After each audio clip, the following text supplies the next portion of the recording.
Pierre Dupont se tenait debout face à la grande baie vitrée de son bureau, les mains jointes derrière le dos. Dehors, la ville de Lyon-S étalait devant lui, mais il ne la voyait pas vraiment. Ses pensées étaient ailleurs, dans les souvenirs qui le hantaient depuis des années. Depuis la mort de sa fille Jeanne, 5 ans auparavant, Pierre n'avait jamais réussi à trouver la paix. Sa vie était devenue une série de gestes mécaniques, réunions d'affaires, investissements, œuvres de charité. Ce dernier point, pourtant, était ce qui lui apportait un semblant de réconfort. L'orphelinat, l'abri de l'espoir, avait été l'une de ses principales causes caritatives. Chaque année, il y envoyait une somme conséquente pour soutenir les enfants démunis. Il avait commencé peu après la mort de Jeanne, espérant que donner à d'autres enfants pourrait combler, ne serait-ce qu'un peu, le vide qu'elle avait laissé dans son cœur. Mais malgré tout l'argent qu'il donnait, Pierre n'avait jamais visité l'orphelinat en personne. Ce matin-là, une lettre du directeur de l'orphelinat, Madame Bernard, était arrivée sur son bureau. Elle l'invitait à venir rencontrer les enfants et voir de ses propres yeux l'impact de ses contributions. Pierre avait toujours repoussé ce genre d'invitation, préférant garder une distance émotionnelle. Mais quelque chose, ce jour-là, le poussa à accepter. Peut-être était-ce le besoin de sentir que son aide avait réellement un sens, ou peut-être cherchait-il une distraction de son propre chagrin. Il décrocha le téléphone et prit rendez-vous pour une visite le lendemain. Ce serait la première fois qu'il poserait les pieds à l'abri de l'espoir. Le lendemain, Pierre Dupont quitta la ville animée de Lyon pour les paysages paisibles de la campagne française. La route serpentait à travers des champs verdoyants et des petits villages pittoresques, mais Pierre ne prêtait guère attention aux paysages. Son esprit était encore envahi par les souvenirs de Jeanne, une douleur sourde qu'il avait appris à dissimuler au fil des années. Quand il arriva enfin devant l'orphelinat, un grand portail en fer forgé s'ouvrit lentement. Derrière se dressait un vieux bâtiment en pierre, chargé d'histoire. L'endroit avait un charme rustique, presque accueillant. Une femme d'une 60aine d'années, à l'air chaleureux mais légèrement fatiguée, l'attendait à l'entrée. C'était Madame Bernard, la directrice de l'orphelinat. « Monsieur Dupont, je suis tellement ravie que vous ayez accepté notre invitation », dit-elle en s'avançant pour lui serrer la main. « Les enfants sont impatients de vous rencontrer. » Pierre hocha la tête poliment, dissimulant son malaise. Il n'était pas à l'aise avec les démonstrations d'affection, surtout dans des situations aussi émotionnellement chargées. Il suivit Madame Bernard à l'intérieur du bâtiment, où des éclats de rire d'enfants résonnaient à travers les couloirs. « Votre générosité a fait une grande différence ici », continua Madame Bernard, alors qu'ils traversèrent les couloirs. « Nous avons pu rénover les chambres, acheter des fournitures scolaires et même organiser des sorties pour les enfants. » Pierre écoutait distraitement, ses pensées encore embrouillées. Soudain, alors qu'ils passèrent devant la cour de récréation, son regard se fixa sur une scène qui lui coupa le souffle. Là, au milieu des enfants qui jouaient, une petite fille brune d'environ 8 ans riait joyeusement.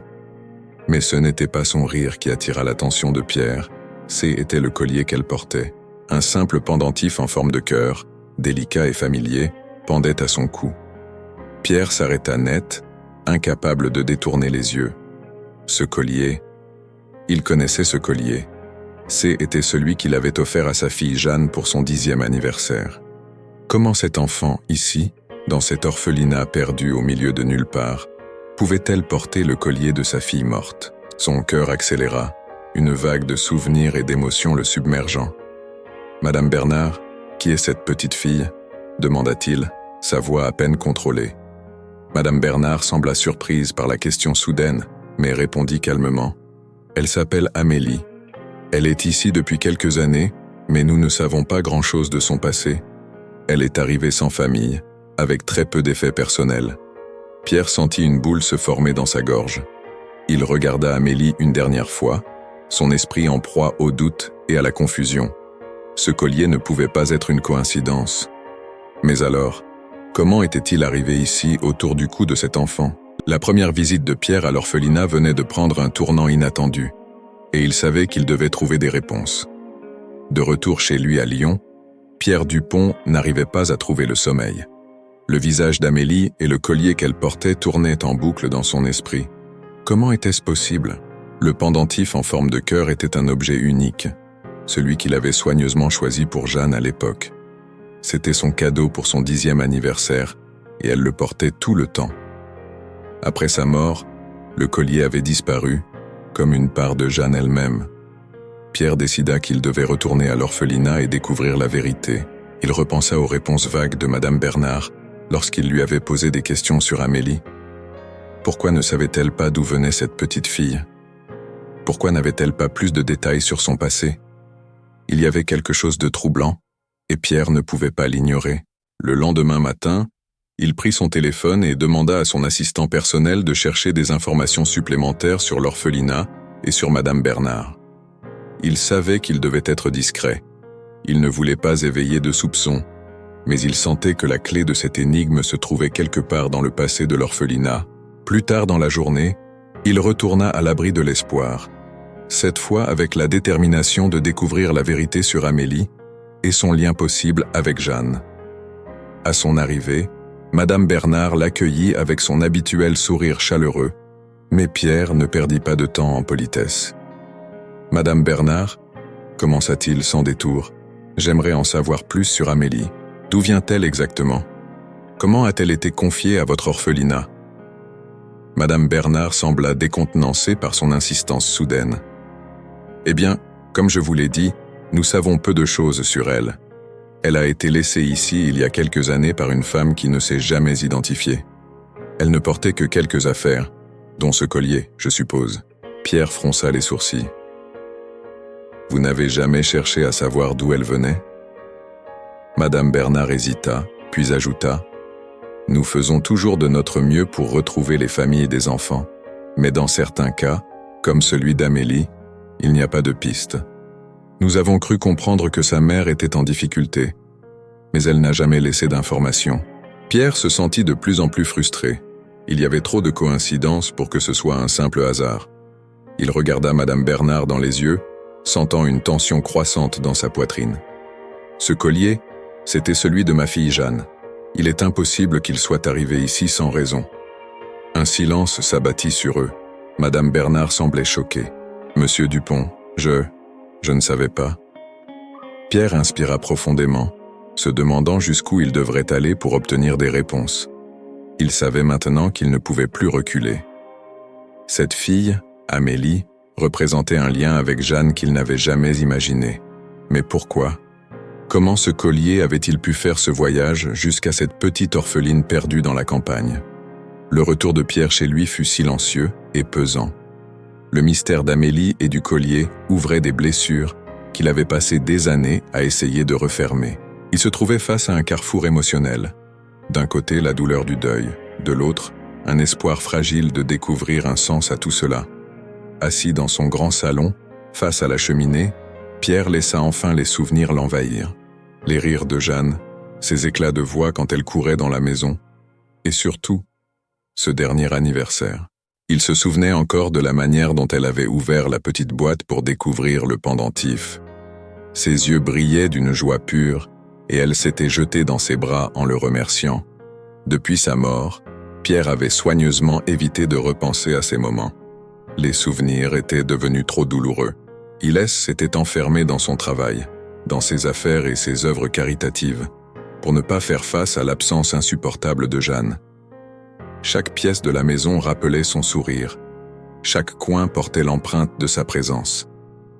Cette nuit-là, Pierre laissa ses émotions prendre le dessus.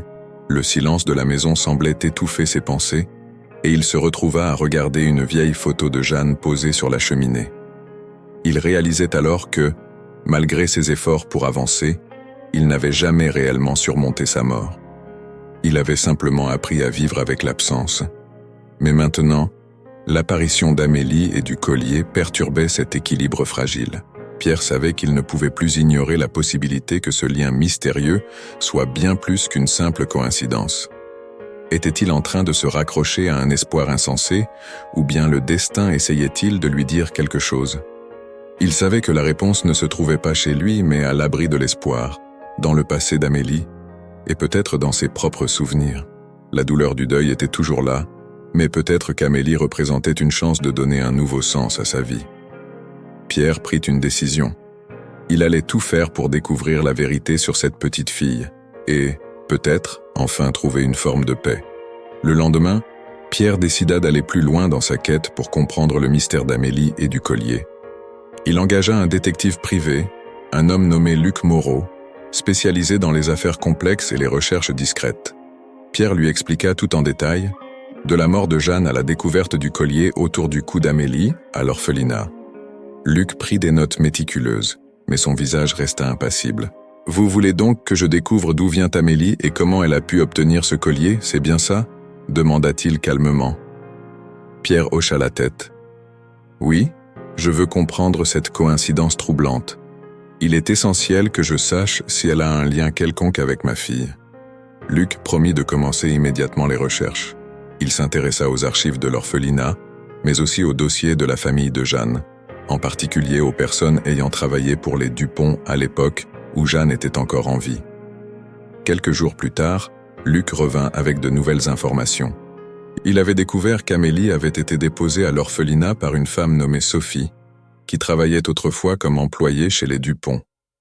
Sophie avait disparu peu de temps après avoir laissé Amélie à l'orphelinat, et personne ne semblait savoir ce qui lui était arrivé. Sophie était une femme discrète, expliqua Luc en montrant à Pierre des documents d'archives qu'il avait trouvés. Elle a travaillé pour votre famille, puis elle a disparu peu après la mort de Jeanne. Il est possible qu'elle ait eu une relation plus proche avec votre fille que vous ne le pensiez. Pierre fronça les sourcils, se demandant pourquoi il n'avait jamais entendu parler de Sophie avant cela. Mais quelque chose en lui commençait à comprendre. Et si Sophie avait été une amie proche de Jeanne, une figure de soutien dans les dernières années de sa vie? Et si, d'une manière ou d'une autre, elle avait pris le collier pour le garder en souvenir et l'avait ensuite transmis à Amélie? Luc continua son enquête, fouillant dans les registres, interrogeant d'anciens collègues de Sophie et cherchant des réponses. Pendant ce temps, Pierre sentit que les pièces du puzzle commençaient à se mettre en place. Mais il lui manquait encore une confirmation cruciale. Comment Amélie était-elle reliée à sa fille? Était-elle simplement une enfant à qui Sophie avait transmis le collier par hasard, ou y avait-il une connexion plus profonde entre elles?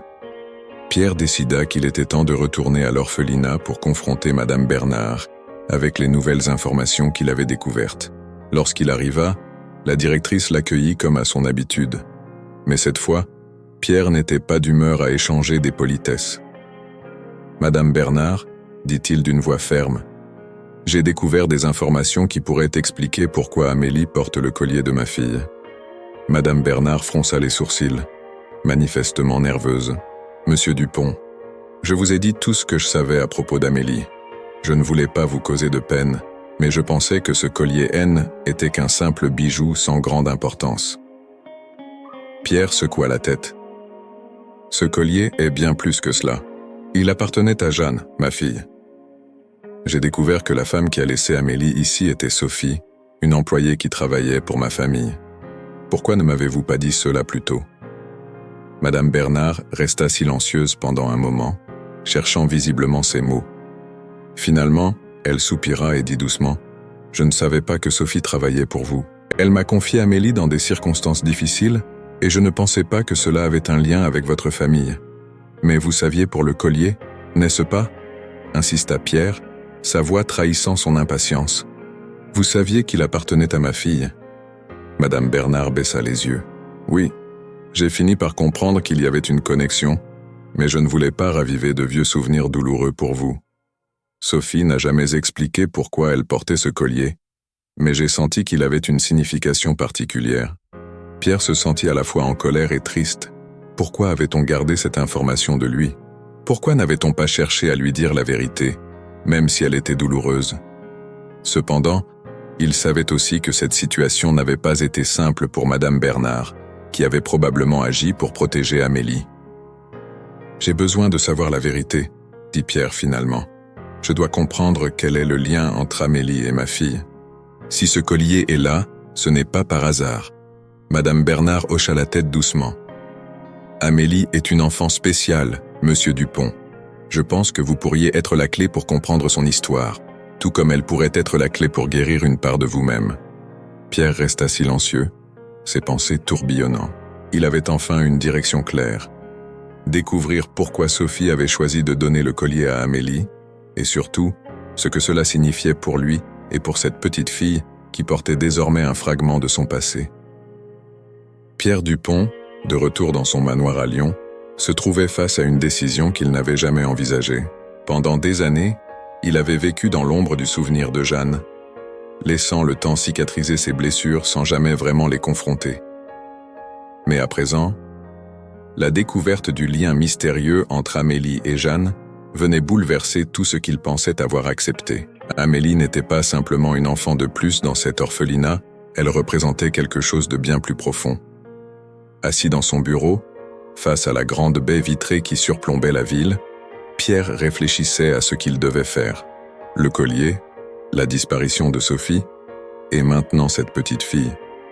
Tout cela formait un puzzle qu'il devait résoudre. Mais au-delà des questions matérielles et des coïncidences, Pierre savait qu'il devait faire un choix. Devait-il laisser cette affaire reposer, accepter qu'Amélie portait le collier de sa fille par un concours de circonstances, ou devait-il intervenir dans la vie de la petite fille, potentiellement bouleversant son quotidien à l'orphelinat?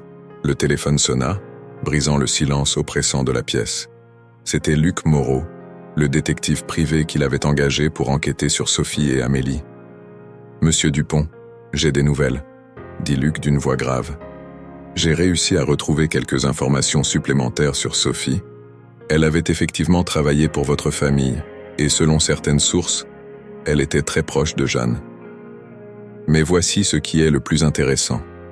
Il semble que Sophie ait eu une fille peu de temps après avoir quitté votre service. » Pierre se figea, son cœur battant plus fort. « Une fille? Vous pensez qu'Amélie pourrait être… » Luc répondit avec précaution. « Je ne peux pas en être certain, mais tout indique qu'Amélie pourrait bien être la fille de Sophie. Cela expliquerait pourquoi elle porte le collier de Jeanne. Peut-être que Sophie l'a transmis à sa fille en souvenir de votre famille. » Pierre se laissa tomber dans son fauteuil, abasourdi. Amélie pourrait être la fille de Sophie, une femme qui avait travaillé chez lui, et ce collier, qui avait appartenu à Jeanne, pourrait être un lien entre les deux familles. Cette révélation changeait tout. Mais que faire à présent? Pierre se demanda s'il devait aller plus loin. Devenir plus qu'un simple bienfaiteur pour Amélie? Pouvait-il se permettre d'interférer dans sa vie de manière aussi radicale? Ce n'était pas une décision à prendre à la légère, mais une chose était certaine. Il ne pouvait plus rester passif. Quelques jours plus tard, Pierre retourna à l'orphelinat, cette fois avec un objectif clair. Il savait désormais que sa décision affecterait non seulement Amélie, mais aussi son propre cheminement de deuil. Il avait décidé de rencontrer la petite fille et de comprendre ce qu'elle représentait pour lui. Madame Bernard l'accueillit à nouveau avec un sourire apaisant. Elle semblait comprendre que cette visite n'était pas comme les précédentes. Pierre avait un air déterminé, un mélange d'appréhension et de calme. Ils traversèrent une nouvelle fois les couloirs de l'orphelinat, et Pierre se retrouva dans la cour où Amélie jouait avec d'autres enfants. Lorsqu'elle aperçut Pierre, la petite fille s'arrêta, ses grands yeux bruns le fixant avec curiosité. Le pendentif en forme de cœur brillait sous le soleil, scintillant presque comme un rappel silencieux de Jeanne. Pierre s'approcha d'elle doucement, s'accroupissant à son niveau. « Bonjour Amélie », dit-il d'une voix douce. Amélie le regarda avec méfiance, mais elle ne recula pas. « Bonjour, monsieur. » Pierre observa le collier autour de son cou. « C'est un joli collier que tu portes. Il appartenait à quelqu'un que je connaissais très bien. » Amélie baissa les yeux vers le pendentif et hocha la tête. « Ma maman me l'a donné avant de partir. Elle m'a dit que c'était très spécial. » Pierre ressentit un pincement au cœur. C'était bien cela. Le collier avait voyagé à travers les années, à travers les mains de Sophie, pour finir autour du cou de cet enfant. Une émotion intense monta en lui, mais il se força à rester calme. « Ta maman avait raison, » dit-il doucement. « Ce collier est très spécial. Et toi, Amélie, tu es aussi très spéciale. » Et la petite fille sourit timidement, sans vraiment comprendre toute la signification des paroles de Pierre. Mais pour lui, tout devenait clair.